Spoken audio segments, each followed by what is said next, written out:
How you doing, YouTube? Matt with Master Beer Reviews, back with yet another review, and some local fare today in the form of a quadruple, more like a winter warmer. I think it's labeled as a quadruple. I call it more of a winter warmer, and that is bourbon barrel aged Belsnickler from Breaker Brewing. Breaker Brewing, probably, well, it is the most local brewery to me as of right now. There's one that's going to open really soon that's going to be like even closer to me, but we're talking only a couple miles away.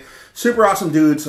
We've actually did a couple of their reviews before, their beers via review before. I've done the base Belsnickler, I think, last Christmas, I believe. I think I did a double Citra maybe. A couple of their reviews, and really cool brewery, does really nice, well-made beers. We've had them on the Sunday show that me and Joe do together, Love Beer Radio.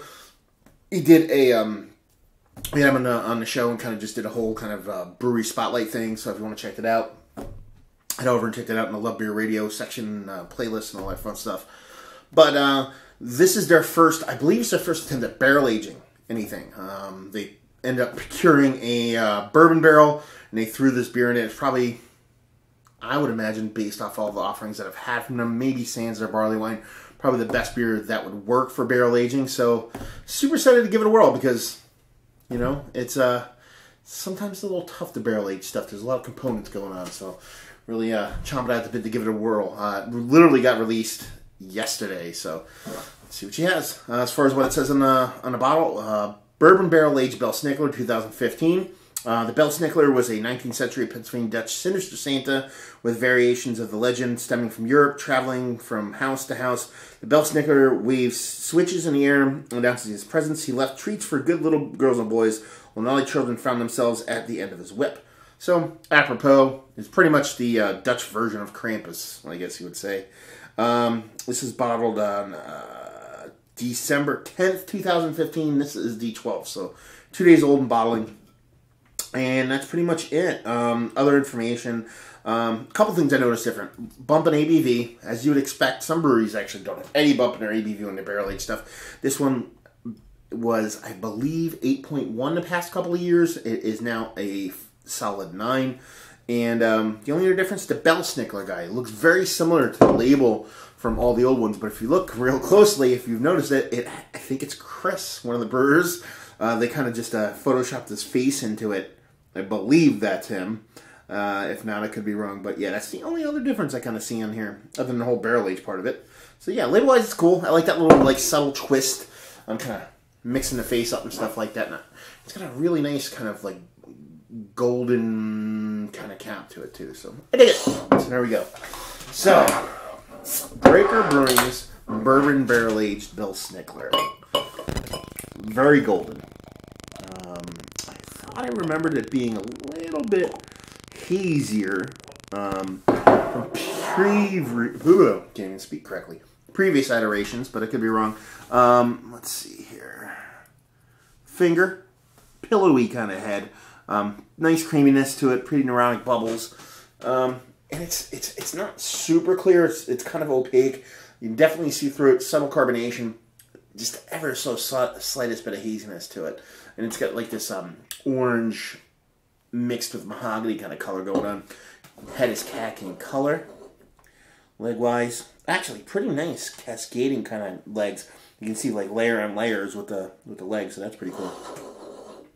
Let's get a nose on her. Like I said, I don't think they actually define what they say it is beer-wise, but I've always kind of fancied it as a winter warmer. So let's see what the nose has. Definitely getting a barrel in there. Not a ton of char, just getting more like an oakiness, a nice oakiness. Bourbon-wise, very subtle. Could be wrong. They'd be able to correct me if they do. I'd mark it down below. Don't think they spent a ton in a barrel. Believe only a few months. Less than 6, I think. So yeah, getting very, very, very subtle bourbon. Like a little bit of vanilla in there. A little bit of like a cherryness. Then you're definitely getting some oak from there.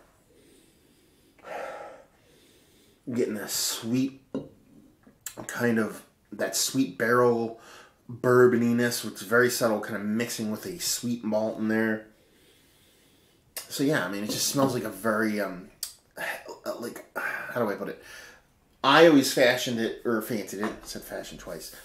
a winter warmer because it had this kind of spiciness to me. That's kind of muted on this. Now it is more of just like kind of a Belgian double-ish, Belgian, maybe even a Belgian style winter warmer, if you will.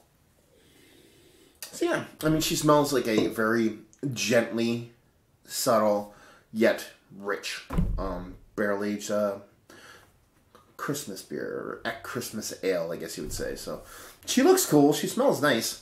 Let's see what she tastes like. Cheers.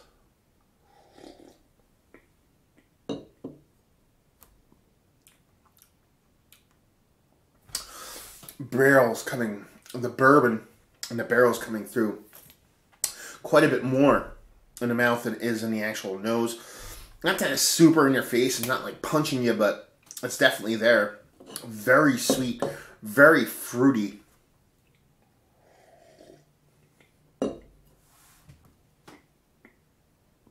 First thing you get is kind of that bourbon kind of playing with your tongue.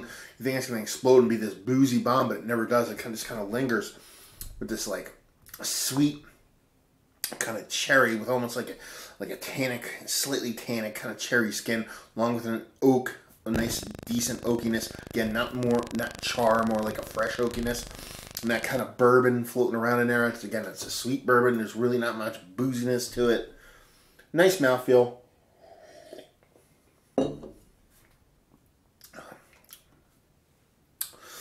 If really the ever so slightest bit of heat on the back end. And that's it. Nice lingering sweetness. It's like a sweetness that's like a mixture of almost sweet and savory. Even though I haven't even mentioned the savory part of it. It's sweet, but you're also getting this kind of like, maybe that's that age coming out of there. Getting this little bit of savoriness in there. It kind of plays off that sweetness. This kind of works. It is by no means like blowing my doors off here with flavor. But what it is delivering, it's pretty freaking cool. Have to say that.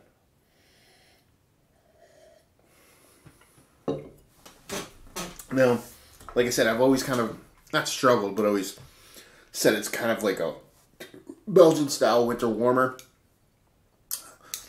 Now, drinking it in this form, I'd be really hard pressed to kind of tell you what it is. Again, maybe it's more like a barrel-aged winter warmer where you kind of have those little bit of spices that kind of made me want to call it a Belgian style winter warmer, kind of faded out a bit. What you're left is more of a, somewhere between a single and a double, Belgian-wise. That kind of vibe of a beer with very subtle barreling going on. But all in all, it's pretty cool effort, pretty fun effort. For a first effort, I guess you would say. I'm pretty sure, like I said, this is their first kind of foray.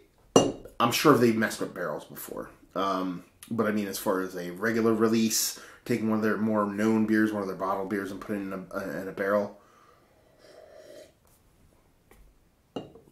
It's fun. And it's made well. And there's really not much there as far as negative in this. The oak tannins are nice. The bourbon is there while light, and everything's light and subtle. And gentle, I should say, more than anything. They're not negative. There's a lot of decent balance going on in it. Like, the beer's not being overpowered by the barrel. The barrel's not being overpowered by the beer. Even though there's that kind of nondescript, not sure what kind of style I'd call it beer, you could still tell that the beer is star of the show, with the very close secondary being the barrel. So yeah, nice, rich malts. You can almost tell, like, maybe there's some Belgian candied sugar in there. You might have getting that cherry with that bourbon kind of playing off that kind of dark fruit that you typically get from Belgians. But yeah, it's a really nice beer.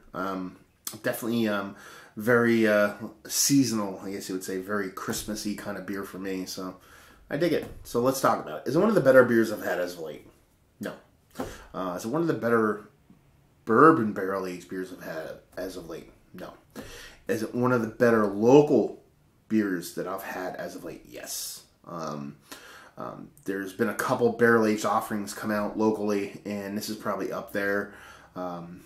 I'll probably throw it second on the list. Maybe the Burning Comet from Endless kind of does it for me, but that had a whole lot of interesting stuff that really kind of struck the right chords for me. But this is, well, subtle. Doesn't have to be super impactful to really move me, and I think this is pretty damn good. Would I buy it again? Yes. I mean, a price tag is going to be a little bit high for most people. You're looking at, I think this is $15 a bottle, I believe. It's in a, is it a bomber? No, it's a bomber. It's not a 750, I believe. I could be wrong. $15 for a bourbon barrel aged beer. You can see, you can get some nice ones. You can get some decent barrel aged stuff right around that price, maybe a skosh less. But it is a local brewery doing well, so you don't mind paying that price point. Availability, I believe it was brewery release only. I'm not sure how many they have, but I left today, which is probably won't get posted till next Saturday. So, again, I left today and they still had some, so it doesn't hurt to swing by if you're local, see if you can pick some up, and just say if you like what, will you like this? If you like, this is not the same, but I'm getting similar notes off this, like with that cherry being involved with this heavily for me. I don't know if it's dark fruit or from the bourbon. Bourbon Barrel Aged Quad from Smokestack series from Boulevard. If you like that, if you like winter warmers, you want something just a little bit more, or you like barrel aged Belgian style beers, but they're kind of hard to come across. It'd definitely be something you're into, because it kind of gives you enough of those notes without being overpowered, without being a booze bomb, without it just being barrel is all only thing that's going on in the beer kind of beer, which tends to be a lot of beers nowadays. So yeah, I mean, it's just done really well. Very clean, quite tasty for a brewery that honestly I'm a fan of. So there you go. Another review in the books. Hopefully you guys enjoyed the review. If you did, or you didn't, or somewhere in between, please leave a comment in the comment section below, and like, subscribe, and all that fun stuff. If you want to check us out anywhere else on the internet, you can. Facebook, Twitter, Instagram, Untapped, Massive Beers in all 4 of those places, and yeah, another review down. So hopefully you guys enjoyed the review. Hopefully you're enjoying a nice bourbon barrel aged Christmas beer right now, and hopefully see you next time. Cheers.